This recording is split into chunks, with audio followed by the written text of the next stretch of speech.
Hello प्यारे छात्रों, आज का वीडियो चैलेंज वीडियो होने वाला है। जितने भी बच्चे class 10th UP board exam 2025 board की तैयारी कर रहे हैं तो इस वीडियो को अंत तक जरूर देखना।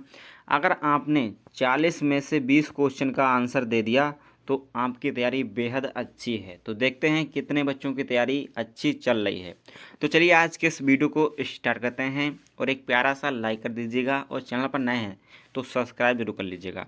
तो बच्चों आपका पहला प्रश्न दिया है, इसमें बताया गया है कि जरा दूरदृष्टता क्यों उत्पन्न हो जाता है, यानी कि जरा दूरदृष्टि दोष जो होता है वो क्यों उत्पन्न हो जाता है, किसके कारण। क्योंकि नेत्र में जो होती है समझने क्षमता घट जाती है, या फिर पक्षमाभी पेशियाँ धीरे धीरे सबल हो जाती हैं, या फिर नेत्र लेंस की लचीलापन बढ़ने लगता है, या फिर सभी कथन सत्य हैं। तो बच्चों आपको फटाफट बताना है कि जरा दृष्टता दोष क्यों उत्पन्न होता है, क्योंकि किसके कारण उत्पन्न होता है। तो बच्चों इसमें आपका राइट आंसर हो जाएगा फर्स्ट वाला। जितने भी बच्चे फर्स्ट आंसर बता रहे हैं तो उनका राइट आंसर है। इसमें बच्चों नेत्र की समंजन क्षमता घट जाती है, इसी के कारण आपका दूरदृष्टता दोष होता है वो आपका उत्पन्न हो जाता है। तो बच्चों आपका फर्स्ट वाला राइट आंसर हो जाएगा। नेक्स्ट बच्चों आपका बताया गया है कि दीर्घ दृष्टि दोष होने का क्या कारण है। तो बच्चों दीर्घ दृष्टि दोष का होने का कारण क्या है। तो बच्चों दीर्घ दृष्टि दोष होने का कारण है अभिनेत्र लेंस की फोकस दूरी का अत्यधिक हो जाना, यानी कि अभिनेत्र लेंस की जो फोकस दूरी होती है वो अत्यधिक हो जाती है, इसी के कारण दीर्घ दृष्टि दोष हो जाता है। तो बच्चों इसमें आपका चौथा राइट आंसर हो जाएगा। जितने भी बच्चों ने चौथे को चुना है तो उनका सही जवाब है। नेक्स्ट बच्चों आपका बताया गया है, इसमें बताया गया है कि अभिनेत्र लेंस की फोकस दूरी में परिवर्तन किया जाता है। तो बच्चों को किसके द्वारा अभिनेत्र लेंस की फोकस दूरी में परिवर्तन किया जाता है। फर्स्ट दिया है पुतली के द्वारा, या फिर दृष्टिपटल के द्वारा, या फिर पश्चिमावी के द्वारा, या फिर परितारिका के द्वारा। तो बच्चों अभिनेत्र लेंस की फोकस दूरी में जो परिवर्तन किया जाता है बच्चों किसके द्वारा किया जाता है। तो बच्चों वो किया जाता है आपका पश्चिमाभी के द्वारा। जो लेंस में परिवर्तन किया जाता है अभिनेत्र लेंस की दूरी में वो पश्चिमाभी के द्वारा किया जाता है। इसमें आपका तीसरा राइट आंसर हो जाएगा। नेक्स्ट बच्चों आपका बताया गया है, इसमें बताया गया है कि निकट दृष्टि दोष को निम्नलिखित में किस लेंस के द्वारा हटाया जाता है, यानी कि निकट दृष्टि दोष अगर हो जाए उसको किस लेंस के द्वारा हटाएंगे। तो बच्चों वो लेंस प्रयोग होगा आपका अवतल लेंस के द्वारा निकट दृष्टि दोष को हटाया जा सकता है। इसमें आपका दूसरा राइट आंसर हो जाएगा। जितने बच्चे नंबर खा को चूज कर रहे हैं तो उनका राइट आंसर है। नेक्स्ट बच्चों आपका बताया गया है कि नेत्र दान करने वाले व्यक्ति की आयु सीमा होगी, यानी कि जो व्यक्ति नेत्र को दान कर सकता है उसकी आयु सीमा लगभग में कितनी होनी चाहिए। तो बच्चों नेत्र को दान करने वाले व्यक्ति की आयु सीमा होनी चाहिए, वो होनी चाहिए आपकी, इसमें से बच्चों कोई भी हो सकती है, 10 से और 25 वर्ष और 60 वर्ष, इसमें से सभी ये सीमा होनी चाहिए। 60 से ज़्यादा नहीं होना चाहिए, यानी कि 60 से प्लस का नहीं होना चाहिए जो व्यक्ति नेत्र को दान करने वाला है। तो बच्चों इसमें आपका चौथा राइट आंसर हो जाएगा।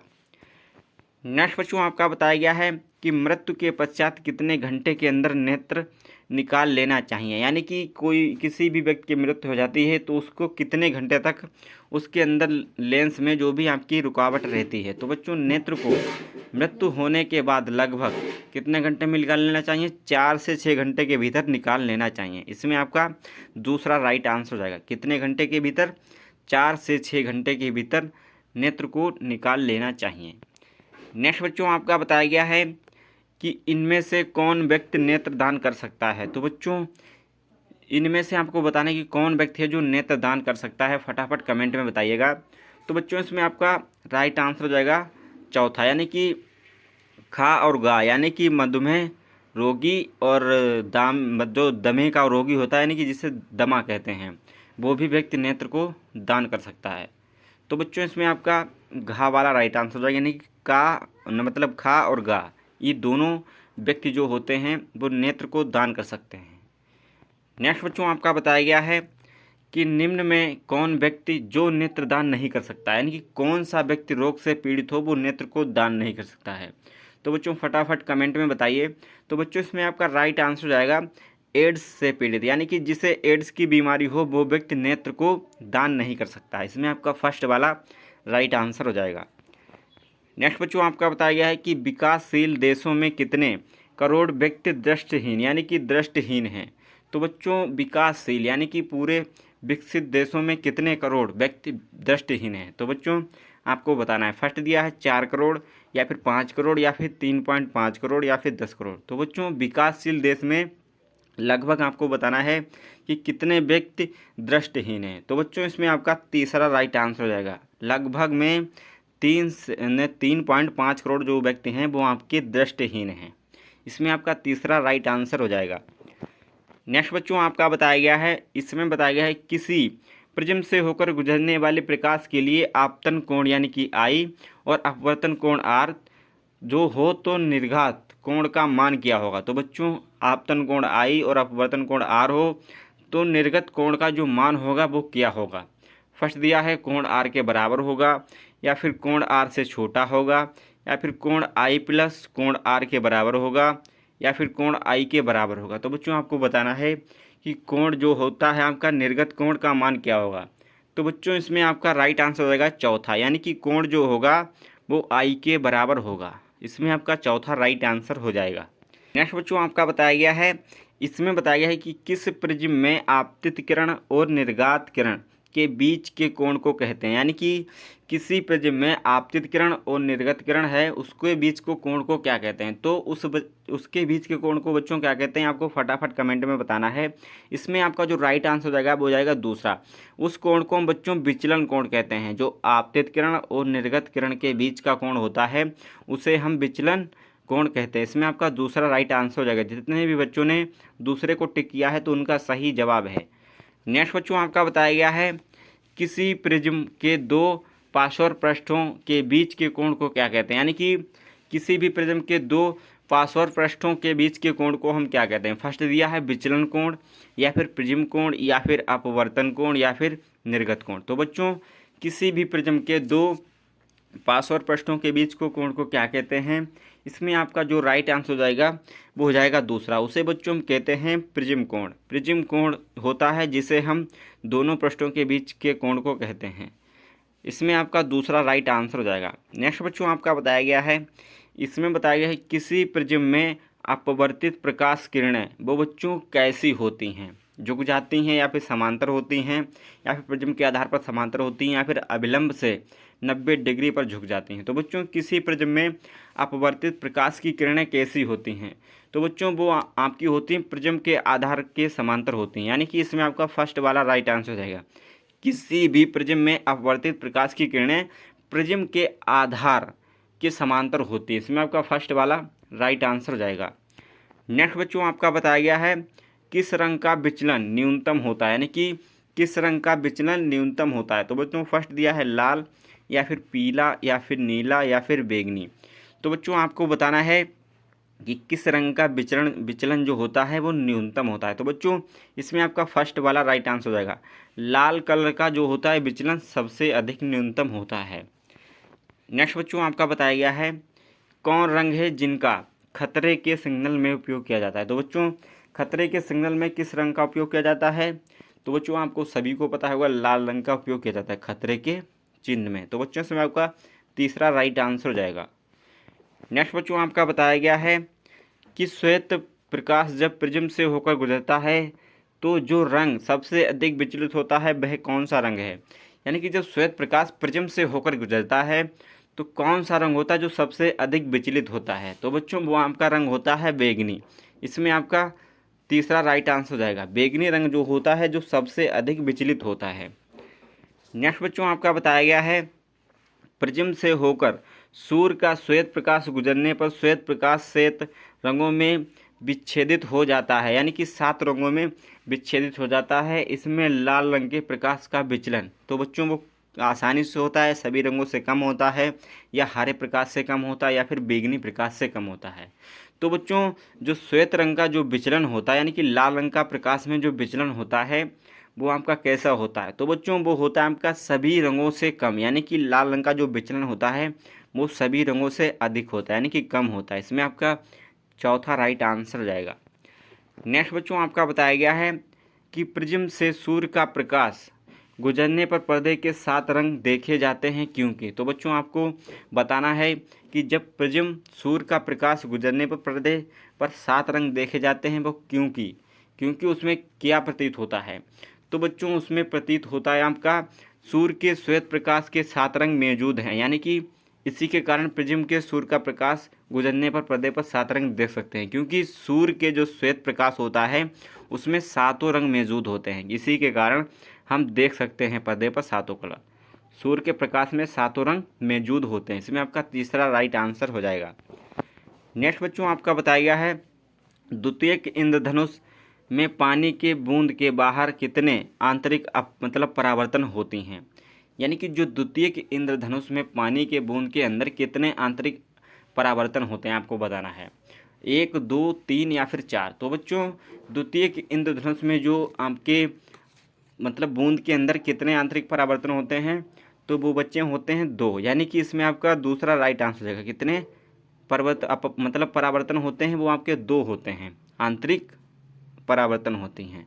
तो बूंद के अंदर जो आंतरिक परावर्तन होती हैं बच्चों वो 2 होती हैं। इसमें आपका दूसरा राइट आंसर हो जाएगा। नेक्स्ट बच्चों आपका बताया गया है कि जब पानी के अंदर मतलब जब पानी की बूंदों के भीतर एक पूर्ण परावर्तन होते हैं तो इंद्रधनुष को कहा जाता है। यानी कि जब पानी की बूंदों के भीतर एक पूर्ण परावर्तन होता है तो इंद्रधनुष को क्या कहा जाता है, प्राथमिक या फिर द्वितीयक या फिर दोनों या फिर इनमें से कोई नहीं। तो बच्चों जब पानी के बूंद के भीतर एक पूर्ण परावर्तन होता है तो इंद्रधनुष को कहा जाता है प्राथमिक इंद्रधनुष। इसमें आपका फर्स्ट वाला राइट आंसर हो जाएगा। क्या कहा जाता है बच्चों, प्राथमिक इंद्रधनुष कहा जाता है। नेक्स्ट बच्चों आपका बताया गया है कांच का अपवर्तनांक विभिन्न वर्णों के प्रकाश के लिए कैसा होता है, यानी कि भिन्न भिन्न होता है या फिर समान होता है या फिर का खा दोनों या फिर इनमें से कोई नहीं। तो बच्चों कांच के अपवर्तनांक विभिन्न वर्णों के लिए प्रकाश जो होता है आपका बच्चों वो कैसा होता है, तो बच्चों वो आपका भिन्न भिन्न होता है। इसमें आपका फर्स्ट वाला राइट आंसर हो जाएगा। जो अपवर्तनांक होता है वर्णों में प्रकाश के लिए वो आपका भिन्न भिन्न होता है। इसमें आपका फर्स्ट वाला राइट आंसर हो जाएगा। नेक्स्ट बच्चों आपका बताया गया है कि कांच के अपवर्तनांक किस वर्ण के लिए अधिकतम होते हैं, यानी कि कांच का जो अपवर्तनांक होता है वो किस वर्ण के लिए अधिकतम होता है। तो बच्चों आपको बताना है कि किस वर्ण के लिए अधिकतम होता है, फटाफट बताइए। तो बच्चों इसमें आपका राइट आंसर हो जाएगा बैंगनी कलर के लिए। बैंगनी कलर के लिए सबसे अधिक यानी कि अधिकतम जो होता है अपवर्तनांक होता है। इसमें आपका तीसरा राइट आंसर हो जाएगा। नेक्स्ट बच्चों आपका बताया गया है कि कांच का अपवर्तनांक किस वर्ण के लिए न्यूनतम होता है। उसमें बताया गया अधिकतम और इसमें न्यूनतम। तो बच्चों जो न्यूनतम होता है वो आपका होता है लाल, सबसे कम होता है। कांच में अपवर्तनांक किस वर्ण का न्यूनतम यानी कि अधिक होता है। तो बच्चों इसमें आपका दूसरा राइट आंसर हो जाएगा। नेक्स्ट बच्चों आपका बताया गया है कि एक प्रिज्म सूर्य के श्वेत प्रकाश को 7 रंगों से विभाजित करता है। अगर दूसरा प्रिज्म उलटकर इन 7 रंगों को गुजरने दिया जाए तो कैसा रंग प्रतीत होगा। यानी कि एक प्रिज्म जो होता है सूर्य के 7 यानी कि श्वेत प्रकाश के 7 रंगों में विभक्त करता है और दूसरा प्रिज्म उलटकर इन 7 रंगों को गुजरने दिया जाए तो कैसा रंग प्रतीत होगा। तो बच्चों इसमें आपको बताना है कैसा रंग प्रतीत होगा, फटाफट कमेंट में बताइए।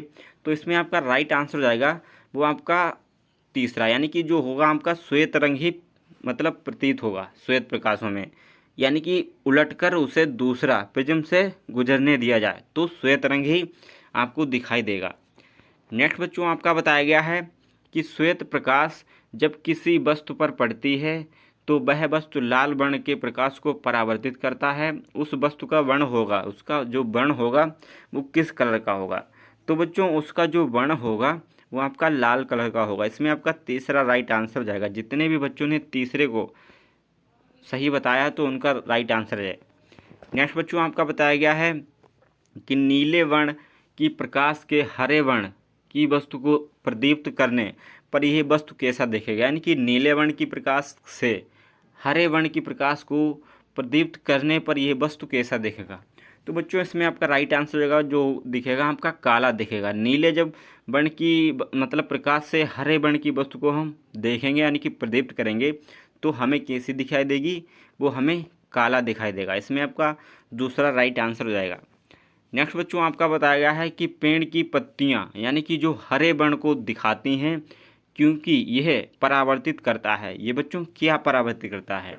हरे वर्ण को या फिर लाल वर्ण को या फिर पीले वर्ण को या फिर इनमें से कोई नहीं। तो बच्चों पेड़ की पत्तियां जो हरे वर्ण की दिखती हैं यह क्योंकि इसमें परावर्तित करता है। वो क्या परावर्तित करता है? तो बच्चों परावर्तित करता है हरे वर्ण को। इसमें आपका फर्स्ट वाला राइट आंसर हो जाएगा, हरे वर्ण को परावर्तित करता है। नेक्स्ट बच्चों आपका बताया गया है कि लाल गुलाब को हरे प्रकाश में देखा जाए तो ये कैसा प्रतीत होगा। यानी कि लाल गुलाब को हरे प्रकाश में देखा जाए तो ये जो गुलाब होगा वो आपका कैसा प्रतीत होगा। तो बच्चों जब हम लाल गुलाब को हरे प्रकाश से देखेंगे तो प्रकाश में स्वयं कोई भी आपकी वो वस्तु तो है नहीं जो आपकी मतलब प्रकाश को दोबारा उसकी तरफ लौटा दे। तो बच्चों जो गुलाब होगा आपका वो काला ही दिखाई देगा। इसमें आपका तीसरा राइट आंसर हो जाएगा क्योंकि जो गुलाब की पत्तियां होती हैं उनमें कोई भी जान नहीं होती है बच्चों। इसमें आपका तीसरा राइट आंसर हो जाएगा।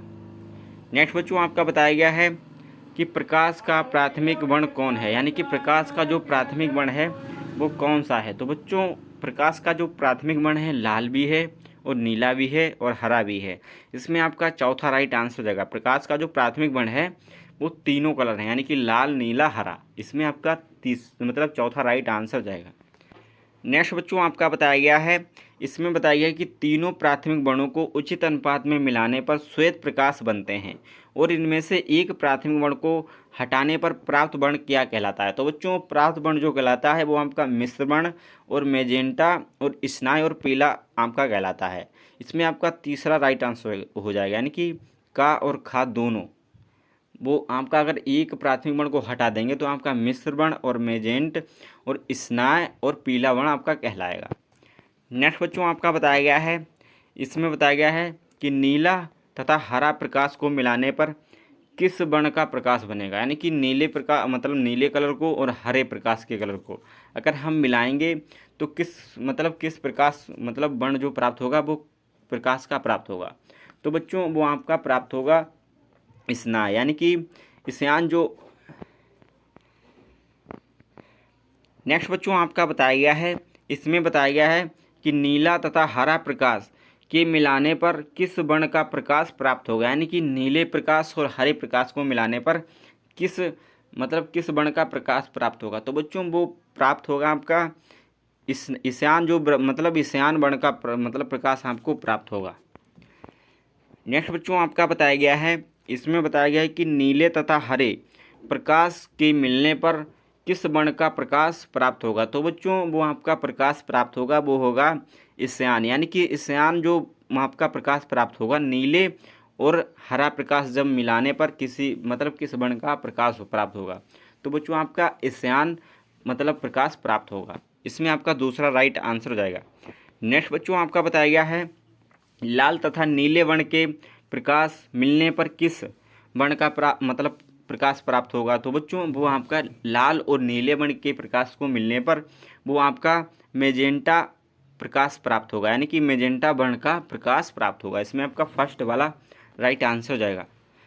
नेक्स्ट बच्चों आपका बताया गया है कि लाल तथा हरे वर्णों के प्रकाश के मिलाने पर किस वर्ण का प्रकाश उत्पन्न होगा। यानी कि लाल और हरे वर्णों के प्रकाश को जब हम मिलाएंगे तो किस वर्ण का प्रकाश उत्पन्न होगा। तो बच्चों वो आपका प्रकाश उत्पन्न होगा पीले वर्ण का आपका प्रकाश उत्पन्न होगा जब लाल और हरे वर्णों के प्रकाश को जब हम मिलाएंगे। नेक्स्ट बच्चों आपका बताया गया है, इसमें बताया गया है कि इंद्रधनुष किस प्रकार का स्पेक्ट्रम है। इंद्रधनुष जो बच्चों है आपका एक प्राकृतिक स्पेक्ट्रम है।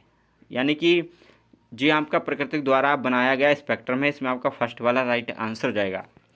नेक्स्ट बच्चों आपका बताया गया है स्पेक्ट्रम प्राप्त करने के लिए किसका उपयोग किया जाता है। यानी कि स्पेक्ट्रम को प्राप्त करने के लिए निम्न में से किसका उपयोग किया जाता है। यानी कि स्पेक्ट्रम को प्राप्त करने के लिए तो बच्चों कांच की झिल्ली का या फिर अवतल दर्पण का या फिर उत्तल लेंस का या फिर प्रिज्म का। तो बच्चों स्पेक्ट्रम को प्राप्त करने के लिए हम प्रिज्म का उपयोग करते हैं। इसमें आपका चौथा राइट आंसर हो जाएगा। नेक्स्ट बच्चों आपका बताया गया है कि सूर्य के श्वेत प्रकाश सातों रंग का मिश्रण प्रिज्म द्वारा इन रंगों के विभाजन को कहते हैं। यानी कि सातों रंगों के मिश्रण के विभाजन को प्रिज्म द्वारा, तो हम उसे क्या कहते हैं? तो बच्चों सातों रंग के मिश्रण के विभाजन को हम कहते हैं, वो बच्चों कहते हैं विक्षेपण। यानी कि जिसे प्रिज्म के द्वारा अगर इसमें रंगों में विभाजन को हम कहते हैं विक्षेपण विधि। इसमें आपका दूसरा राइट आंसर हो जाएगा।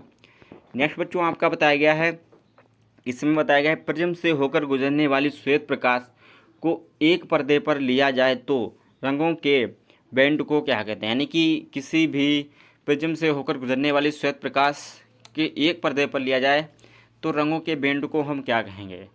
तो बच्चों उसे हम कहेंगे, रंगों को बैंड को हम कहेंगे स्पेक्ट्रम। रंगों के बैंड को क्या कहेंगे? स्पेक्ट्रम कहेंगे। इसमें आपका फर्स्ट वाला राइट आंसर हो जाएगा। नेक्स्ट बच्चों आपका बताया गया है कि तारों का टिमटिमाना वायु माध्यम के किस गुण पर निर्भर करता है? यानी कि तारों का टिमटिमाना वायु के किस माध्यम पर निर्भर करता है? तो बच्चों वो आपका निर्भर करता है ऊपर से नीचे की ओर वायु का अपवर्तनांक बढ़ता रहता है। यानी कि ऊपर से नीचे की ओर वायु का अपवर्तनांक बढ़ता रहता है, यही आपका माध्यम होता है वायु में। नेक्स्ट आपका बताया गया है कि सूर्योदय और सूर्यास्त के पूर्व, यानी कि सूर्योदय और सूर्यास्त के समय सूर्य का जो गोला होता है वो कैसा दिखता है? तो बच्चों जब सूर्य निकलता है और जब छुपता है तो जो गोला होता है वो कौन सा कैसा दिखता है? तो बच्चों वो गोला आपका चपटा दिखता है। सूर्य उदय होने से पूर्व और अस्त होने से पूर्व बच्चों वो चपटा दिखता है। इसमें आपका तीसरा राइट आंसर हो जाएगा। नेक्स्ट बच्चों आपका बताया गया है कि वास्तविक सूर्यास्त और आभासी सूर्यास्त के बीच लगभग कितने समय का अंतर होता है? यानी कि वास्तविक और आभासी सूर्यास्त के बीच लगभग कितने समय का अंतर होता है? तो बच्चों इसमें जो अंतर होता है लगभग में वो आपका 2 मिनट का अंतर होता है। कितने मिनट का अंतर होता है? 2 मिनट का अंतर होता है। तो बच्चों आई होप आपको वीडियो अच्छी लगी हो। आपने कितने क्वेश्चन सही कर पाए हैं तो कमेंट में ज़रूर बता देना। तब के लिए जय हिंद, मिलते हैं नेक्स्ट वीडियो में। और वीडियो को लाइक ना करें तो एक प्यारा सा लाइक कर दीजिएगा और चैनल पर नए तो सब्सक्राइब करना ना भूलिएगा। चलिए बाय बाय।